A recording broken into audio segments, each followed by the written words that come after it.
In the 60s, Andronovsky did some research, medical sociology. He did some research on women, 50 years of age, menopause, wanted to know how they feel during this time. On average, women 50% felt fine, 50% felt not so good. He had a special control group also, women that were in concentration camps. No surprise, 70% didn't feel that well, only 30% roughly were in good shape. Normally, you would now look for what are the factors why these people to a larger degree didn't feel well. Now, this is the normal thing. Now, what he was interested instead, because he had some experience from concentration camps, was how come that those 30% with those traumatic experiences are still in great shape? So he was interested not in the pathogenetic aspects, like what makes people sick. He was interested in the salutogenetic, in what makes people healthy. Really interesting. And he found basically three things.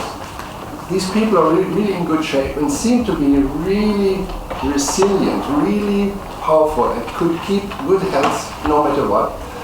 Seem to be people that had a sense of coherence. They had a feeling that things that happen somehow hang together. Sense of coherence. And this sense of coherence consisted of three things again: understandability, comprehensibility, controllability, and meaning. These three things create a sense of coherence, and these three things seem to create a very solid health. Let's go to happiness. Seligman, psychologist, positive psychology, made research in terms of happiness. What does happiness consist of? He defined three types of happiness. One is satisfaction. You buy something, you're satisfied. You're hungry, you eat, you're happy. The problem is with this kind of happiness, it's very short-lived. Then there's a second type of happiness that is more powerful. It's called flow. It's a fantastic feeling. Time goes very fast, and things somehow magically go right. Okay, it's not very stable.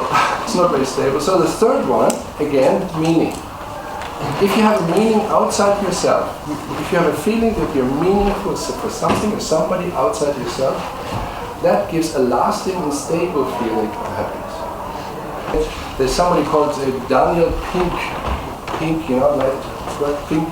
funny name. He's a very good speaker, and he gave a lecture on TED about motivation and the surprising truth about really motivates us. And in this lecture, he talked about three factors that really motivate us. One is mastery.